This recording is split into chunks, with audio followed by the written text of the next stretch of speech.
हाय दोस्तों, एक बड़ा गंभीर मुद्दा लेकर के मैं आपके सामने पेश हुआ हूं। 14 मार्च को माननीय योगी आदित्यनाथ उत्तर प्रदेश के मुख्यमंत्री जी ने एक आदेश पारित किया और उसमें कहा गया कि उत्तर प्रदेश में पूर्ण लॉकडाउन रहेगा और जब तक लॉकडाउन रहेगा कोई भी विद्यालय, कोई भी दफ्तर कुछ नहीं खुलेगा। चूंकि मुख्यमंत्री जी का आदेश था तो सभी को मानना था, हमने भी मान लिया भाई। उसके साथ साथ एक फरमान जारी और कर दिया कि विद्यालय, प्राइवेट विद्यालय का प्रबंधक हो या प्रधानाचार्य हो, किसी भी अध्यापक की सैलरी नहीं रोकेगा। अब माननीय मुख्यमंत्री जी हमें एक बात बताइए, आपने एक तरफ घोषणा की थी कि कोई भी गार्जियंस अपनी बच्चे की जब तक लॉकडाउन लग रहा तब तक फीस नहीं देगा, और एक तरफ आप घोषणा कर रहे हो कोई भी विद्यालय का प्रबंधक, चाहे अध्यापक प्रबंधक या चाहे प्रिंसिपल, विद्यालय के टीचर की फीस नहीं रोकेगा। तो आप हमें एक बात बताइए, जब गार्जियंस फीस नहीं देंगे तो विद्यालय की फीस प्रबंधक और प्रधानाचार्य कहां से ला करके देगा? अगर आप यही घोषणा करना चाहते थे तो ये बताइए कि प्राइवेट विद्यालय और सरकारी विद्यालयों के अध्यापकों के साथ मतभेद क्यों? अगर आपने यही करना था तो किसी भी सरकारी विद्यालय के अध्यापक की आपने फीस क्यों नहीं रोकी? आपने सैलरी क्यों नहीं रोकी? क्यों मतभेद करते हो भाई? हमने आपका क्या बिगाड़ा माननीय मुख्यमंत्री जी? आप बताइए, हमने क्या बिगाड़ा आपका? और हम किस प्रकार किसी भी अध्यापक की फीस या कोई भी अध्यापक किस प्रकार बाध्य कर सकता है वहां के प्रधानाचार्य और प्रबंधक महोदय को कि वो उसकी सैलरी दे? जब गार्जियन से ही फीस नहीं आएगी तो उनकी सैलरी कहां से मिल पाएगी भाई? आप ही बताइए। आप दो तरह की बातें क्यों करते हो? तो माननीय मुख्यमंत्री जी, आपसे विनती है, अनुरोध है, आपने सबकी मदद की, आपने सबको कुछ दिया, प्राइवेट विद्यालयों के अध्यापकों के लिए क्या दिया जी? आपको एक जानकारी बता दूं, 80 से 85% छात्र प्राइवेट विद्यालयों में पढ़ते हैं। अगर प्राइवेट विद्यालय बंद हो गए ना तो भारत की जो शिक्षा व्यवस्था ना वो डगमगा जाएगी। लेकिन आपके कान में जू नहीं होंगेगी। क्यों?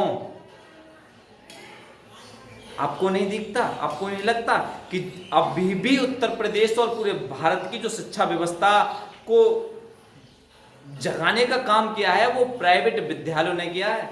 किसी भी प्राइवेट विद्यालय को, किसी भी सरकारी विद्यालय के अच्छे से अच्छे छात्र से जाकर के प्राइवेट विद्यालय के गिरे से गिरे विद्यालय के छात्र से जाकर बिठा लेना, उसकी शिक्षा उस प्राइवेट सरकारी विद्यालय के छात्र से अच्छी ही होगी।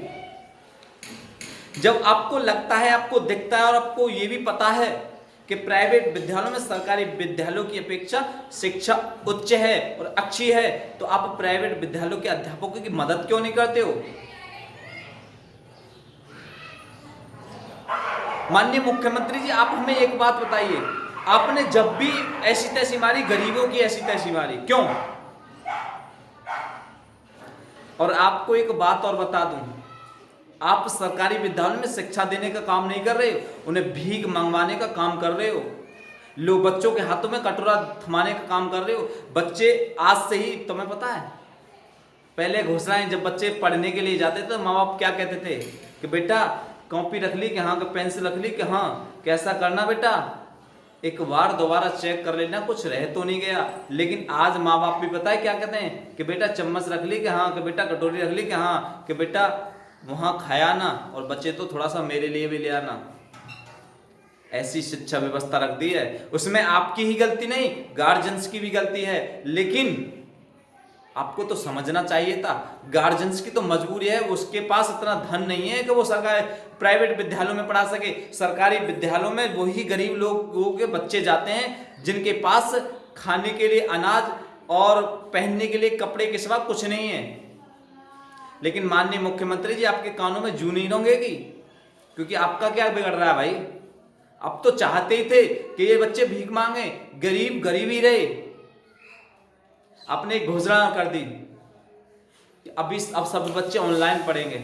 क्यों भाई? जो 5,000 और 6,000 रुपये महीने की सैलरी लाता हो और 6, 7 और 8 परिवार के लोगों को पालता हो, क्या वो एंड्रॉयड फोन खरीद सकता है? क्या वो 500 और 600 रुपये का रिचार्ज महीने करा सकता है? क्या आपको नहीं दिखता? लेकिन माननीय मुख्यमंत्री जी, आप नहीं समझ पाओगे इन बातों को, क्योंकि आपके अंदर वो सेंसिटिविटी नहीं है। आपने गरीबी देखी तो होती तो आपको पता चल जाता कि गरीबों की हालत क्या होती है। आप घोषणा कर देते हो किसी से, आपने कभी किसी से राय लेने का प्रयास किया है? नहीं। आप उन लोगों से राय लेने का प्रयास करते हो जो जानते ही नहीं कि जमीनी स्तर पर किस प्रकार काम होता है।